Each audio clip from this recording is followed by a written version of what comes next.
Hi guys, welcome back to my channel. Welcome back to another book review video. As you guys know, my busy work schedule has really kept me from filming these videos, and I was not reading very much there for a while, but then I really got back into the swing of things during the spring months, so I wanted to share with you all of my spring reads. But first, for those of you that do not know, I created a Facebook book club group. For the month of July, we are reading Hidden Pictures by Jason Rekulak. I know I'm butchering that. And then the bonus read for the month is Overnight Guest by Heather Gudenkoff. If you'd like to join the book club, there will be a link down below, as there always is in all of my videos. Now for the months of April, May, and June, which those really are the spring months, yes. And I did do a March book review video, so I will have a link to all my playlists down below for all of my book reviews that I have done over the whole time of my channel. But during the months of April, May, and June, I read 13 books. As always, I'm going to give you the Goodreads rating at the time of filming this video and my personal rating. There will be no spoilers in this review video. I read exclusively ebooks. I find my books at the local library. If you did not know, most libraries do have an ebook app type situation that you can get on wait list, so hopefully you can get them. Sometimes you have to get on a wait list because there's only so many copies that they have electronically. So I find my books at the local library through Amazon Prime Reading, which is free with the Amazon Prime service, through Kindle Unlimited, which is a paid service through Amazon. There's a lot of books to choose from, and yes, they did just raise the rate, which is kind of a bummer, but I do get a lot of books off of Kindle Unlimited, and you can always usually get a free trial if you've never tried it before. And I do find good sales through Amazon and through Apple Books. I normally will not pay over $3.99 for a book, but if it's like one of those authors that I just auto buy, I just cannot wait for one of theirs to come out and I can't get it at my library, then I will purchase the books occasionally. If I found a book through Prime Reading or Kindle Unlimited, I will let you know. There'll be links to these services as well as links to each of the books' Goodreads pages and their Amazon page where you can read reviews or purchase them. If you want to be friends on Goodreads, I always have a link down below in the description box of these videos. And as always, these tend to be longer videos, so get a snack, get a drink, I have my water, settle in, and let's get into the reviews. Now, I always have my notes here in front of me. I've told you guys this before, that I do take notes, and I kind of will put them in my phone, or I'll highlight things in the books since I do read ebooks. I do kind of do that in the anticipation of doing these videos. So then I throw all my notes on my pages here in front of me. I don't have a good memory, so sometimes I need to kind of read it to refresh my memory and to kind of things I didn't want to forget to tell you about the books or the authors or something like that. So if I'm looking here in front of me, kind of looking down, that's what I am doing. I do my book review videos based on the order of how I read them. And since we do have so many to talk about, I'm just gonna read the synopsis from the Goodreads page of each book, and then I'll briefly tell you how I felt about it and if I recommend it. So book number 1 was In the Pines by Kendra Elliott. My rating 4 stars. Goodreads rating 4.41 stars. This is the 3rd book in the Columbia River series and the 7th book featuring Mercy Kilpatrick. Here's the synopsis. Clues to a hidden treasure, clues to a family secret, both lead to murder in a twisting novel of suspense. A national treasure hunt with a $2 million prize has driven obsessed fortune seekers to overrun the small town of Eagles Nest, Oregon. The hunt's cryptic clues and the lure of wealth have exposed the desperate side of human greed, theft, fights, trespassing, and even the motive to kill. Police Chief Truman Daly craves peace in this town, but has a murder on his hands instead. Now the big prize isn't the only thing hiding in the pines, so is a killer. When a young boy walks into a local cafe and claims his mother and baby sister have been missing for weeks, FBI Special Agent Mercy Kilpatrick investigates and exposes a disturbing twist in his story. Deep family secrets and lies that started 60 years ago have burst into the present, bringing with them deadly consequences. Mercy and Truman's investigations lead down a path of murder, revenge, and buried secrets to uncover 2 intertwined mysteries as dark as an Oregon forest. I believe all of Kendra Elliott's books are on Kindle Unlimited, so all the Mercy Kilpatrick series and then all of this series, and she has a couple other series as well on there. I have read the other two in this series. I was drawn to it since I do live in Oregon and I did grow up on the Columbia River. If you like Melinda Lee books, so I talk about her books a lot because I do read a lot of her books, then I think that you will definitely like Kendra Elliott's books and her and this series. I loved the treasure hunt aspect of the story. I just thought it was so unique. I haven't read like mysteries with that type of, plot with it. This mystery had a couple of good twists. I did guess part of it, but I didn't figure out everything, which is good. All the books in this series are kind of like a cozy murder mystery. It's not like super high psychological suspense thriller type thing. It's just one of those cozy murder mysteries. You get some suspense, some romance, and they are super quick reads. So again, really a lot of similar to Melinda Lee. Number 2, The Last Time I Lied by Riley Sager. My rating 3.5, more leaning towards the 4 stars. When I do a 3.5, sometimes it's leaning towards 3, sometimes it's leaning towards 4. This one is leaning more towards 4. Goodreads rating 4.05 stars. This was our book club read for the month of April. Here's the synopsis. 15 years ago, summer camper Emma Davis watched sleepily as her 3 cabin mates snuck out of their cabin in the dead of night. The last she and anyone saw of them was Vivian closing the cabin door behind her, hushing Emma with a finger pressed to her lips. Now a rising star in the New York City art scene, Emma turns her past into paintings. They catch the attention of Francesca Harris White, the socialite and wealthy owner of the very same Camp Nightingale, and when Francesca implores Emma to return to the camp as a painting counselor, Emma sees an opportunity to find closure and move on. Yet it is immediately clear that all is not right at Camp Nightingale. Already haunted by surfacing memories, Emma is suddenly plagued by a security camera pointed directly at her cabin, mounting mistrust from Francesca, and most disturbing of all, cryptic clues Vivian apparently left behind about the camp's twisted origins. And as history begins to repeat itself and 3 girls go missing again, Emma must face threats from both man and nature in order to uncover all the buried secrets, including what really happened all those years ago. This is my second Riley Sager book.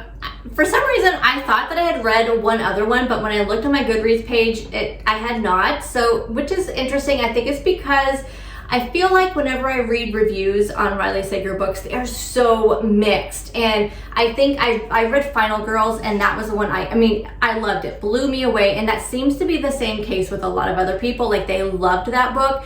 But then his other books get really mixed reviews, and I think that's why I've hesitated to pick any up. But when this was the book club pick, then that gave me a good reason to pick it up. Overall, I enjoyed this book. Let's talk briefly about what I liked and didn't like. We'll start first with what I liked. I love the atmosphere in the setting of this book. That is one thing that I remember from the first book, was that he is so talented with the setting. I mean, it's creepy, it's dark. I mean, it's everything that a good thriller book needs.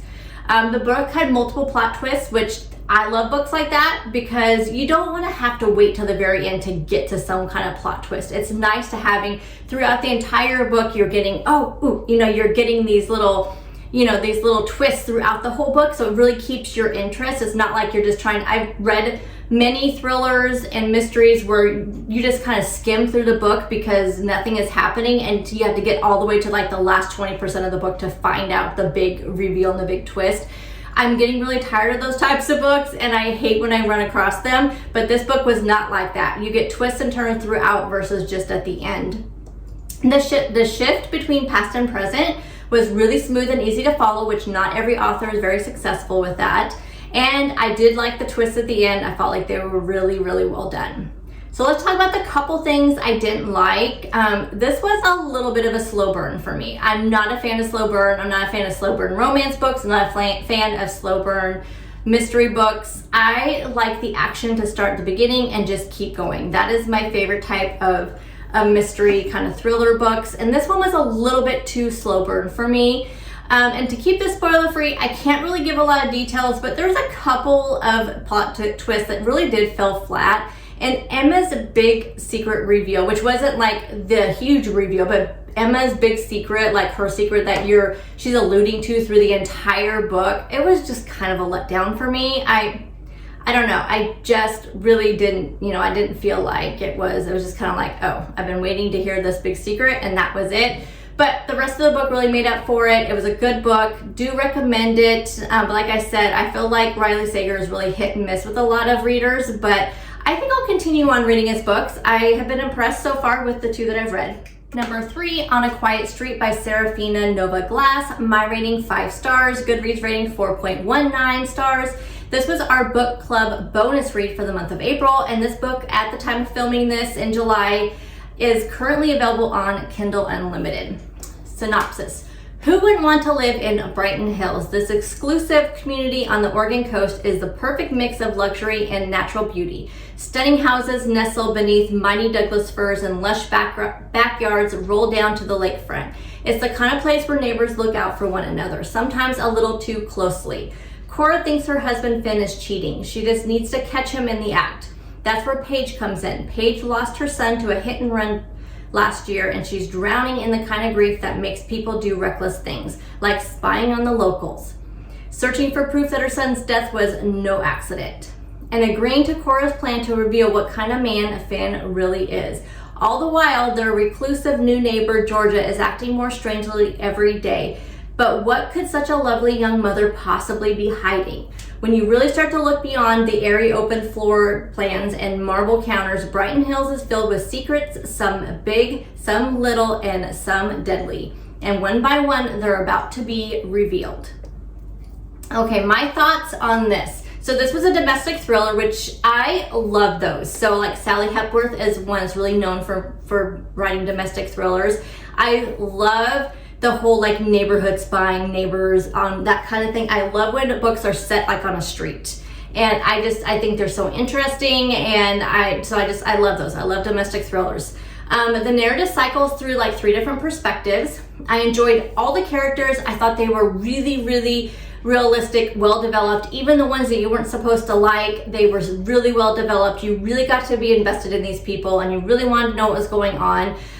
The story does unravel a little bit slow at the beginning, so just keep that in mind. But it wasn't so slow where I would call it a slow burn. It was just, it just kind of took a little bit in the beginning to kind of get into it. But the reveals at the end were so well worth it. This was a quick read, highly recommend it. This was my first book by this author, but I'll definitely be looking for more of her books in the future. Number 4, Things We Do in the Dark by Jennifer Hillier. My rating, 3.5 stars. I want to say it's more leaning, this is a hard one. I think this is a solid 3.5. Solid 3.5 stars. Goodreads rating 3.97. This was our book club for the month of May, our book club book for the month of May. This was my 3rd Jennifer Hillier book. I was so excited going into this because the other 2 were easy 5 stars. Solid, easy, quick, easy 5 stars.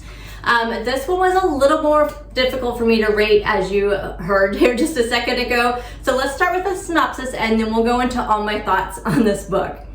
When Paris Peralta is arrested in her own bathroom, covered in blood, holding a straight razor, her celebrity husband dead in the bathtub behind her, she knows she'll be charged with murder. But as bad as this looks, it's not what worries her the most. With the unwanted media attention now surrounding her, it's only a matter of time before someone from her long hidden past recognizes her and destroys the new life she's worked so hard to build, along with any chance of a future.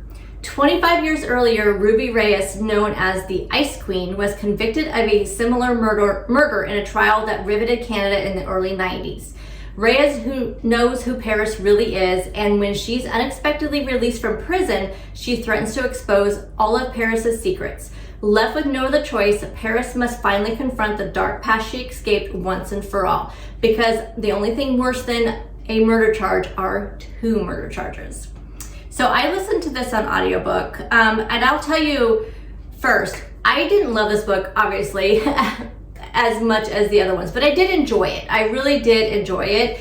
It had so much potential, most of which I can't say because I want to keep this spoiler free, but it has so many different plots in it that people would love. I mean, it's so much packed in there.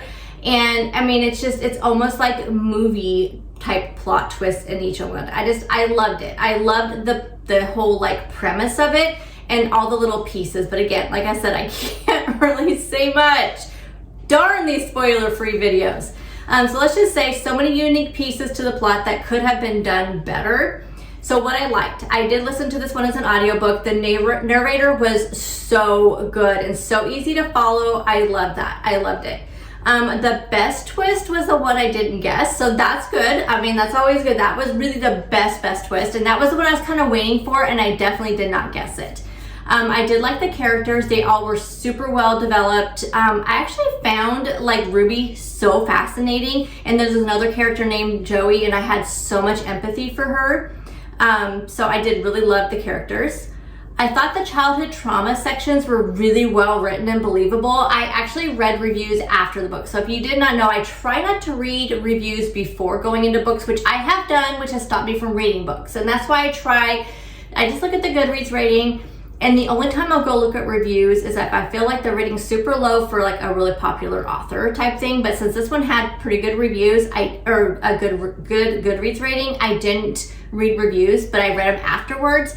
And a lot of people talked about the childhood trauma sections, and they didn't really feel like they were very believable. And I do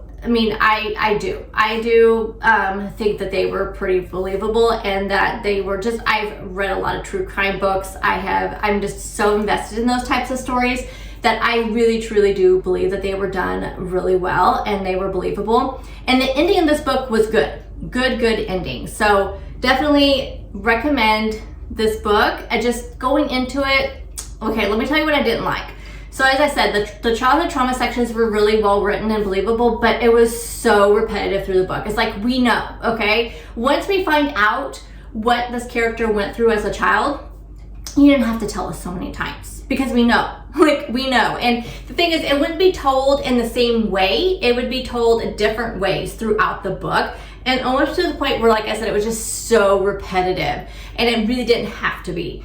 The book was too long. Like, I don't know how many pages this book was. I don't even know how long the audio part of it was, but it was too long. There's too much going on, and certain parts of the book was really drawn out, and we could have done away with some of the pieces of the book, and it would not take it away from the story at all.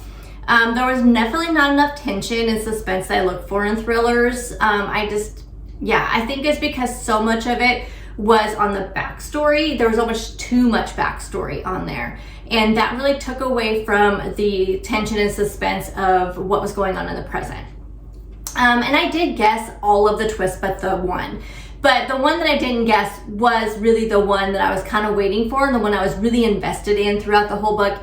And but there was some point where I kind of felt like I just didn't know if I wanted to finish it, but I wanted to find out that one twist, and it was our book club pick, and so I kind of felt like I had to give my all to it and to go ahead and finish it, just because I wanted to be able to talk about it with the book club.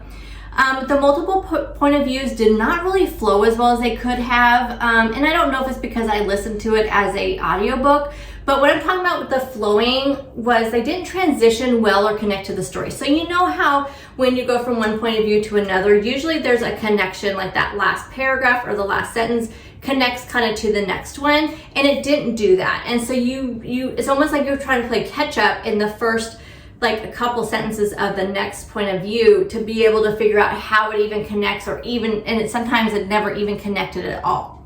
So I don't know. I mean, I'm really on the fence on recommending this one. This is what I'll say. If you have not read the two books that I've read already, I mean, I know she's written more than just these other two books. So I know there's books I have not read from her, but the two books that I read were Jar of Hearts and Little Secrets.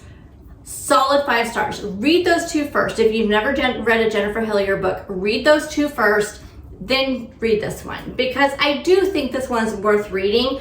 I just don't think this should be your first Jennifer Hillier book to base the author on. Number 5, Happy Place by Emily Henry. My rating 5 stars, Goodreads rating 4.20 stars. This was my second Emily Henry book. Again, I thought I read another one, but I have 2 of her other books. So we'll talk about that here in a second. Let's do the synopsis first. Harriet and Wynne have been the perfect couple since they met in college. They go together like salt and pepper, honey and tea, lobster and rolls, except now for reasons they're not discussing, they don't.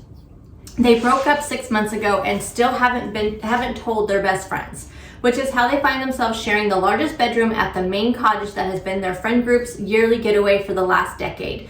Their annual respite from the world, where one vibrant blue week they leave behind their daily lives, have copious amounts of cheese, wine, and seafood, and soak up the salty coastal air with the people who understand them most. Only this year, Harry and Wynn are lying through their teeth while trying not to notice how desperately they still want each other, because the cottage is for sale and this is the last week they all have together in this place.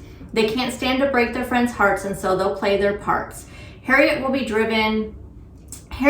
the driven surgical resident who never starts a fight, and Wynn will be the laid-back charmer who never lets the cracks show. It's a flawless plan if you look at it from a great distance and through the pair of sunscreen smeared sunglasses, and after years of being in love, how hard can it be to fake it for 1 week in front of those you know best? So I loved the first Emily Henry book that I read, Book Lovers, I think, and I do have 2 other of them. I just haven't read them yet, and I thought that I had, but I have not read them yet. And that is Beach Reads and People We Meet on Vacation. I think those are her 2 other books. I think she used to write YA, and then she moved into the adult books, and I think this may be her 4th adult book, 4th or 5th. I think it's, as you know though, I do tend to gravitate towards more mysteries and thrillers, but then when I read a book like this, I'm like, why do I not read more like funny romance comedy type books? And I think it's just because it's hard to find them sometimes. But when I do find them, I adore them so much, and I think I just need some more requests for these type, or like more recommendations for these types of books. I don't like a lot of spice in books. I don't like that. But these little cutesy, like, you know, just witty, funny, rom-com type books, those are what I like. I adored all the characters in this book. I thought their friendships and struggles were really believable. I believe they're all like in their 30s.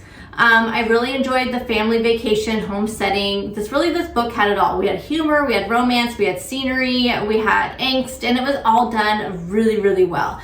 The only negative thing I have to say about this book is the ending felt a bit rushed, but it was still a solid 5-star read for me, and I do recommend it. I think the ending could have been drawn out just a little bit more, and I think sometimes when authors have this view of how they want to end it, I feel like sometimes it's just like a race to the end, and that's kind of how I felt like with the ending of this book.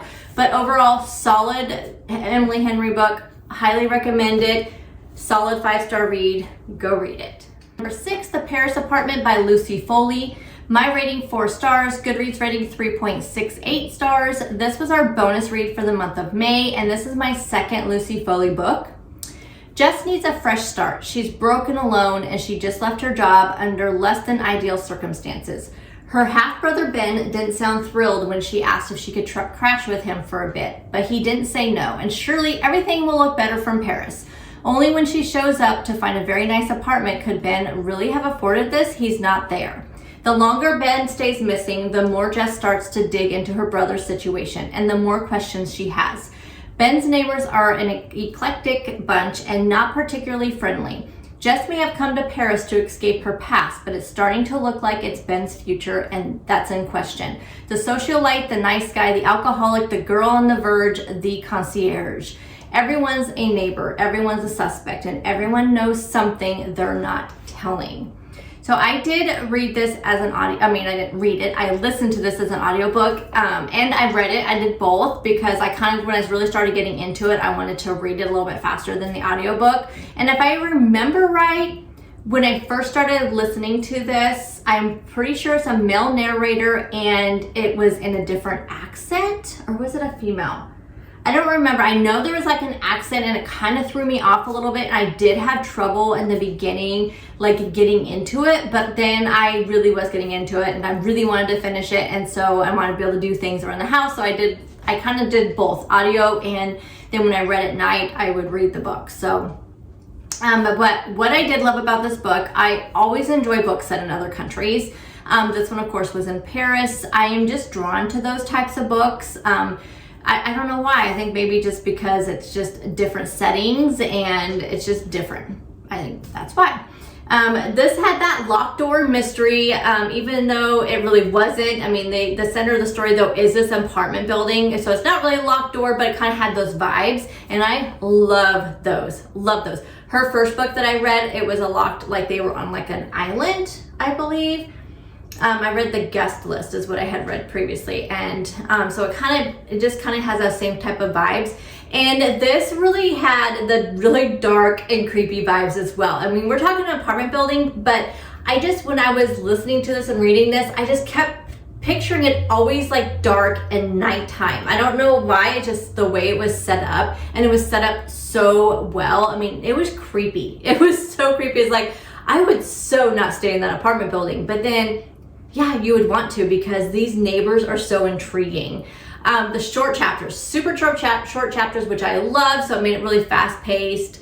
Lots of suspects. So like I said, all those people it talked about. We have this concierge, we have this alcoholic, it is just so many good cast of characters, and I really like that. I really do think this would make a good movie, and I think I said that about the guest list. I'm just surprised that her books haven't been picked up that way, because I can see it. Like I said, it's just so dark, creepy vibes. The things I did not really love about it, the main character, I didn't even care about her. Like, even though we're supposed to care about her because the things she's going through, trying to find her brother, and then this whole cast of characters she's dealing with, and they don't want her there, and I just almost didn't care about her. She was just kind of boring, but it wasn't enough to take away from the story. I just really didn't have a lot of thought about her. I was more invested in the other characters. But the other characters were not very likable. I mean, I felt like they were pretty well developed. I think they could have been developed a little bit more. They were not at all likable, which you're not really supposed to like them, but you know how sometimes there's characters in a book that they're made for you to hate them? These characters, it almost wasn't like they really wanted you to hate them, but I don't know. It's just kind of hard to, it's like I didn't get excited about them either. So I think the characters in general were just really hard to get excited about. But I do think it was a good book, a solid read. I previously read The Guest List. That book and this one, I think, like I said, would make really good movies, and maybe one day we'll see one. Number 7, The Eden Test by Adam Sternberg. My rating, now I don't know if I've ever had a rating this low. So 2.5, maybe leaning to 3 stars. I typically will DNF a book that I would normally rate anything like 2.5. The Goodreads rating on this was 3.47 stars, and crazy, crazy. Okay, first the synopsis and we'll talk about the book. Daisy and Craig's marriage is in serious trouble. That's why Daisy has signed up for the Eden Test, a week-long getaway for couples in need of a fresh start. Yet even as she's struggling to salvage her marriage, it seems Craig has plans to leave her for another woman. In fact, his bags are already packed, long before he arrives to meet Daisy in the remote cabin in the woods of upstate New York. At first, their week away is marked by solitude, connection, and natural beauty, and only a few hostile locals. But what Craig doesn't know is that Daisy, a slightly talented actress, has her own secrets, including a burner phone she's been using for mysterious texts, not to mention the Eden Test itself, which poses a searing new question to the couple every day, each more explosive than the last. Their marriage was never perfect, but now the lies and revelations are piling up as the week becomes much more than they bargained for. How far are they willing to go? So let's talk about this. So what I liked, it did have an interesting premise, unique plot. I mean, that's that Eden Test part, asking, spending 7 days in this remote cabin. You're given a question every single day that you have to have this deep, meaningful conversation with your spouse. And by the end of the 7 days, they're supposed to decide, are we gonna stay together or do we not? This is just not gonna work after they have these questions.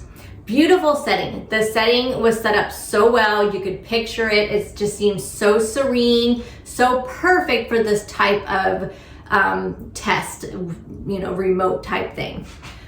Secrets, so many secrets, which I loved, that was filled with so many lies, deceptions, secrets. You really want to know what was going on. It always keeps you guessing. But let's talk about what I didn't like, because honestly, like, okay, yes, good setting, interesting premise, unique plot, and it has secrets. So what I did not like, the characters, oh my gosh. So their reactions and emotions were just so strange. Like I was just like, really? Like, that's not very believable. Come on. I mean, I don't know. Just did not understand it. Every question, every emotion reaction, I questioned. Like, I was just not understanding. A very, very, very slow burn. And it was just like any leading up to any kind of twist, it was just a slow burn. Like it just kind of bored me. And it just felt like it took forever to find out more about Craig and Daisy themselves, and they were the center characters. I don't think I mentioned, I read this in one sitting, and the only thing that kept me going is that I thought the ending would be different than it was, and it was not. The ending was too unbelievable, and it was weird. Like, I don't even know how else to explain it. I can't give away anything, but it was just kind of weird, and I just don't know if I can recommend this book. I mean, it was I think less than 300 pages. I want to say it was right around 330 or so, and that's why I was able to read it in one sitting. And I don't know what kept me going, honestly. Like, I don't know what kept me going. It was I have no idea. Like, I think it's just because it was a Sunday and I wanted to read, and I just was at this point, like I said, I thought the ending would be different, and when it ended, I was just like, this is just weird. Like, what in the actual heck just happened? We're like halfway there, a little bit over halfway. Number 8, The Senator's Wife by Liz Constantine. My rating 5 stars, Goodreads rating 3.8 stars. Me and Goodreads, we don't get along most of the time, as you will tell. As Sloane returns to the world of White House dinners and political small talk, this time with her new husband, she's also preparing for an upcoming hip replacement, the latest reminder of the lupus diagnosis she's managed since her 20s. With both of their hectic schedules, they decide that hiring a home health aide will give Sloane the support and independence she needs post-surgery, and they find the perfect fit in Athena Karras. Only a godsend, Athena tends to Sloane and even helps her run her charitable foundation, but Sloane slowly begins to deteriorate, a complication Athena explains of Sloane's lupus. As weeks go by, Sloane becomes sicker, and her uncertainty quickly turns to paranoia. As she begins to suspect the worst, why is Athena asking so many probing questions about her foundation, about her past? And could Sloane be imagining the sultry looks between Athena and her new husband? So this is my second Liz Constantine book, the first being The Last Mrs. Parrish, which I really enjoyed as well. And I've heard just really good things in general about this author's books. I don't know why it's not rated higher on Goodreads. It probably has a ton of ratings, and that's probably why, which I didn't really look at that. You guys know, if you have a book that has like 30,000 ratings, you're gonna get a pretty good variety of ratings. The best way I could describe this book is that it's like a dramatic domestic thriller. It has like these soap opera, like reality TV elements, and I ate it up. Like, I loved that. Like, I had the domestic thriller aspect, we have the soap opera aspect, we have this glamorous life. I mean, it just had so many elements that I loved.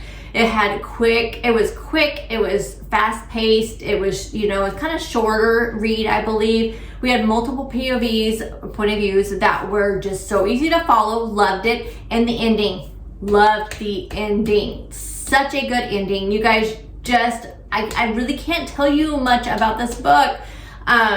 It's just because I don't want to spoil anything. But there really wasn't much about this book that I did not love. Like, I'm talking about, okay, what did I not love about this book? There were some chapters maybe that were a bit pointless and really didn't lend much to the plot. That's really the only thing I can say, but I think every book kind of has that. Some of the characters were a little one-dimensional and not very well developed, but overall, definitely pick up this book. The Last Mrs. Parrish I really like too, so I will definitely be picking up more from this author. Number 9, One by One by Frida McFadden. My rating 5 stars, Goodreads rating 4.11 stars. You can find this book on Kindle Unlimited. And would this be a book review video without at least one Frida McFadden book? No, it would not. A night spent sleeping on dirt and leaves is not how Claire Matchett expected to spend her vacation. She thought this would be a break from the stresses of work and raising her young children, a chance to repair her damaged marriage. A week of hiking in hot tubs with 2 other couple friends, it sounded like heaven. Then Claire's minivan breaks down on a lonely dirt road with no cell reception. The group has no choice but to hike the rest of the way to their hotel. But it turns out the woods aren't as easy to navigate as they thought. Hours later, they are lost, hopelessly lost. And as they navigate deeper into the woods, the members of their party are struck down mysteriously one by one. Has a wild animal been hunting them? Or is the hunter one of them? But as more time passes, one thing becomes clear. Only one of them will return alive. So at this point, I have lost complete count of how many Freedom McFadden books that I've read. You all know it's been a lot. I was hooked from page 1 of this book. So much happens in just the first few chapters. I mean, so much. So you will be sucked in. I love this book. The only negative thing I have to say is that the synopsis is a little misleading. So I need to keep this spoiler free, so I can't tell you which part. So that part I don't know if it was done that way to throw you off. I did look at the back of the book to see if the synopsis was the same on there as it is on Goodreads, because I have seen differences before and it was the same. So this is what the author wrote a synopsis, and maybe I'm just reading the synopsis wrong. I don't know. Clever, twisty game of cat and mouse with some very well developed characters. And of course, with all of Frida's books, you have no idea what's going on until the end. You will think you know. You'll think this is the first time I have figured out a Frida McFadden book, and you're not going to have it. I mean, maybe you will. I don't know. Me, I had never guessed every single twist of her books. This one was no exception. Again, highly recommend any Frida McFadden book, but this one definitely was really good. Number 10, Run on Red by Noelle W. Ely. I think that's how you say it. My rating 5 stars, Goodreads rating 3.74 stars. This was a random book that I found on Kindle Unlimited. I was just looking for a book to read on one Sunday, and I saw this one, looked good, so I picked it up, read it in one sitting. Let's start with a synopsis and we'll discuss more.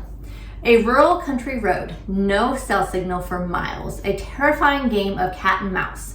By the time Laura and Olivia notice the headlights tailing them through the hills, it's too late. What seems at first like a case of road rage quickly unfolds into a heart-pounding chase and a battle for survival. Who are the men in the truck?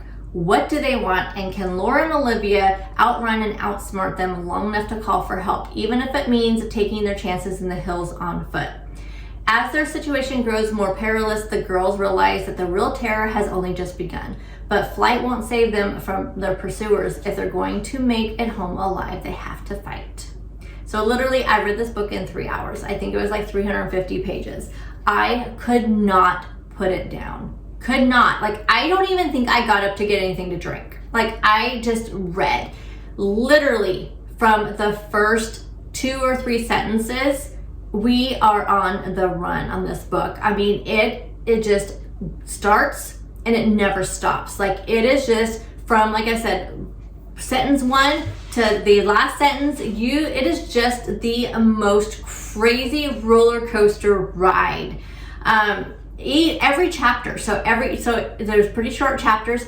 Every chapter has a cliffhanger. How do you put down a book when every chapter has a cliffhanger? You know, sometimes when you're reading, you get to a spot, it's like, okay, I'm to a spot, I can stop reading. No, that was not happening on this book because every single chapter has a cliffhanger. This book was so well written and it was so stressful. Like, you could feel the tension and the stress that these 2 girls were feeling. It was so good. I highly recommend this book. I don't know why it doesn't have higher rating. I don't know. Maybe I don't know. I still think about this book. Like, that's how good it is. And there's not many books that I still think about after I read them because I just read for entertainment. I'm not reading for some kind of deep, meaningful book. That's why I don't read nonfiction books. But this book sat with me. Like, I can remember this entire book. And I can't say that for every book. Even like some of the Frida McFadden books, I can't say I remember everything, although I probably don't remember a lot of her books. But I can remember everything about this book. It's really sat with me. It was such a good book. Pick it up. It's on Kindle Unlimited, and it's probably not even very expensive if you don't have Kindle Unlimited because most of the Kindle Unlimited books are usually fairly on the cheaper side, or you can maybe get it in your library. Number 11, The Stillhouse Lake by Rachel Kane. My rating 5 stars, Goodreads rating 4.12. This is the first book in this series. I think it's called the Stillhouse Lake series. The whole series can be found on Kindle Unlimited. This was our June book club book pick. Gina Royal is the definition of average, a shy Midwestern housewife with a happy marriage and 2 adorable children. But when a car accident reveals her husband's secret life as a serial killer, she must remake herself as Gwen Proctor, the ultimate warrior mom. With her ex now in prison, Gwen has finally found refuge in a new home on remote Stillhouse Lake. Though still the target of stalkers and internet trolls who think she had something to do with her husband's crimes, Gwen dares to think her kids can finally grow up in peace. But just when she's starting to feel at ease in her new identity, a body turns up in the lake, and threatening letters start arriving from an all too familiar address. Gwen Proctor must keep her friends close and enemies at bay to avoid being exposed, or watch her kids fall victim to a killer who takes pleasure in tormenting her. One thing is certain, she's learned how to fight evil and she'll never stop. Okay, there's a lot to unpack in this book. So let me quickly just kind of tell you first, like, what I loved about this book. Gwen, such an amazing, strong woman character. So strong. She reminds me of the main character in the Terminator, like the mom in the Terminator. I can't remember her name, and I think I've only seen just the one movie, but she reminds me, like, that's who I pictured when I was reading this book. That's who I pictured.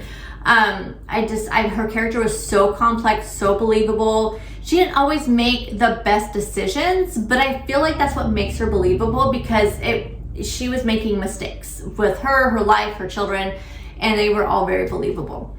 All the characters, even the kids, were so well developed.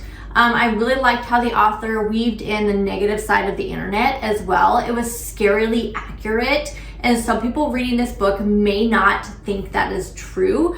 But again, like I said, I've been a true crime fan for, I don't know, I want to say like 30 years. Like, I feel like my whole life, like, I have always been interested in true crime. And there was at one point when I used to read, stories, and I would do my own sleuthing on the internet. I don't know if you've ever heard of web sleuths. I don't even know if they're around anymore, because I haven't really done a lot of that stuff anymore. But it's like a message board, and you could just read a lot of stuff on there. And also through those types of true crime message boards, some of them are not very, like web sleuths, I feel like is very responsible. And they're very, they don't reveal a lot about family members and things like that. But there's other ones out there, and I can't remember on the top of my head. I want to say there's one called Demon something, or Damon something. I don't remember. But it would reveal everything about people. And people on there sometimes were so cruel. And then also, like, they would link to people's like Facebook pages. And actually back in the day, sometimes it was like MySpace pages and then Facebook pages. And if you went onto these family members' Facebook pages, people would be so vile and terrible to these family members, especially if it's a missing person. And it's like, these family members probably have zero clue about what's going on with their family, had no idea if, these suspects and all this stuff. Anyway, terrible things are said. And so, yes, this stuff happens. And the things that were happening to her, I 100% believe, I think that those were things that could definitely happen to somebody. And it's just super sad that it's out there, but it's true. And this book was very engaging, very action-packed. What I didn't love, there were parts of Gwen's character and actions that were a little over the top. Like, I kind of felt like they didn't have to be so, like, crazy decisions. Like I said, she made mistakes on her decisions. They were believable, but not all of them were believable. Some of them were just a little over the top. It's a little hard to look past the fact that her husband was a serial killer, and she had no idea that he was doing this stuff in their house. Like, I mean, yes, it was in a garage, but how do you not know? Like, I felt like that part wasn't very believable. And without giving away any spoilers, there was one part where I felt like the loyalties of the children were tested and they failed, like the loyalties towards their mother, and they completely failed. And it was too quick. Like, it was like, and I don't know, thinking about it now, maybe it wasn't too quick, because I mean, here all this has happened, and I believe it's been 4 years, I think, since this stuff happened. And so maybe it wasn't really quick to judgment on the kids' part. Maybe it's something that was always in their mind. but I kind of felt like I don't know. I just kind of felt a little betrayed maybe by the children on behalf of the mother. I don't know. But it wrapped up okay in the end. Cliffhanger ending, which a lot of people don't love that. This time it was okay. Since the second book was already published. If it had not been, like if I had read this book when it first came out and the second book hadn't been published, I would be a little annoyed. I purposely try not to pick up series when they're brand new unless it's something I'm just really, really looking forward to.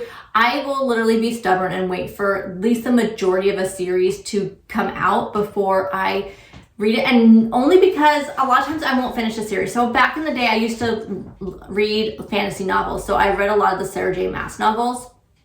And I started with Throne of Glass. Yes, so that series. And I started it when there's already like 3 or 4 books out. And so I read those first 3 or 4 books.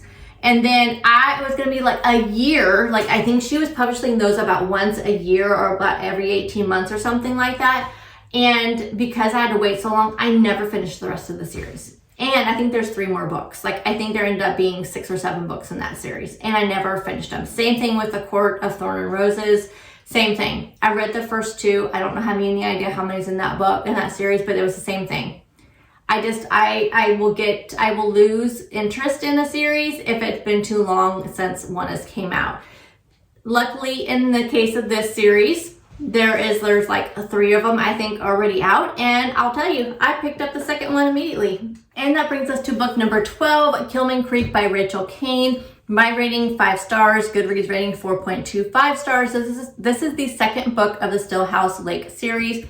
Now this is like the second time I started filming this little clip. Because as I started reading the synopsis, I realized I think it kind of gives away stuff from the first book.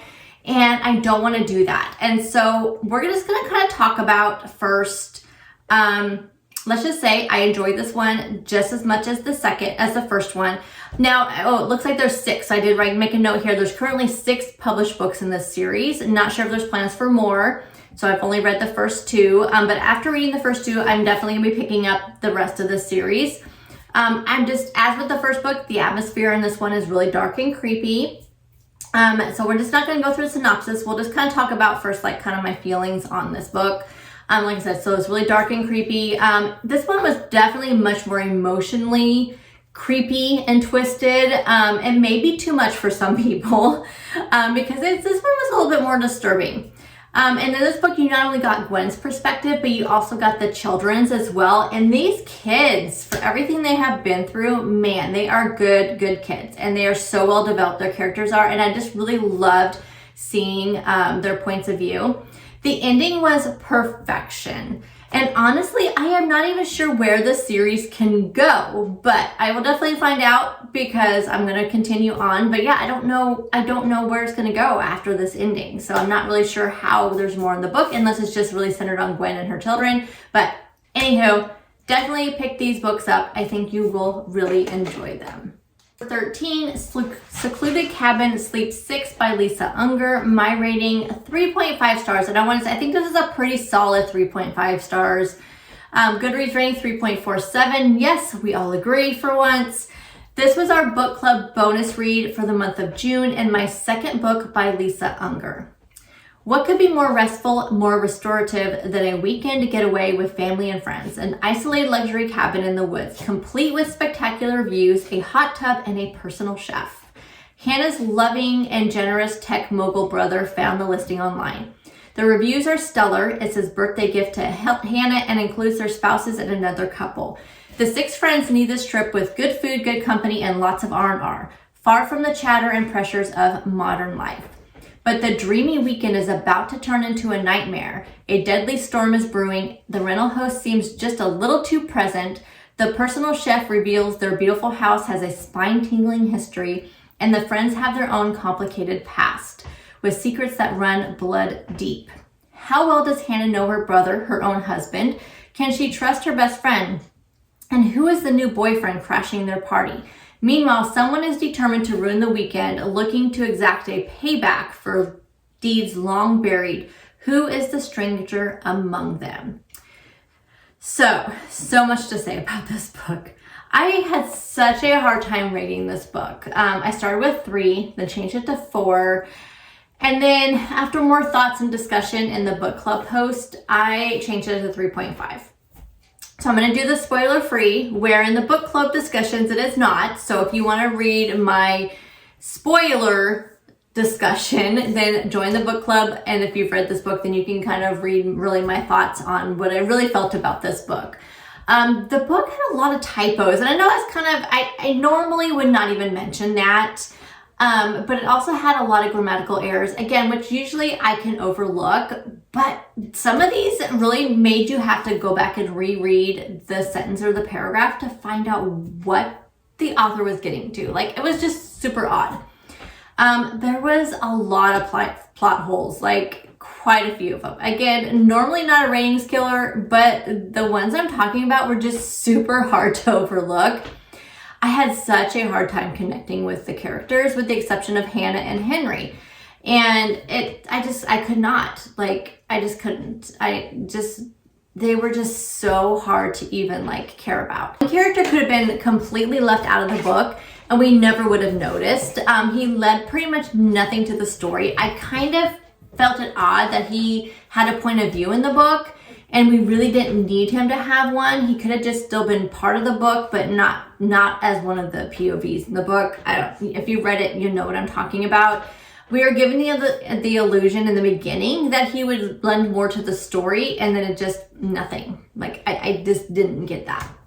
I wouldn't recommend listening to this one as an audiobook. I think there's way too many perspectives from characters and also the past and present timelines. I just feel like it'd be hard to follow. Maybe me being kind of an audiobook novice, I haven't listened to very many audiobooks. I think I wouldn't have enjoyed it as an audiobook. So I don't know, just think about that maybe going in. Let's end with a positive note and talk about what I liked.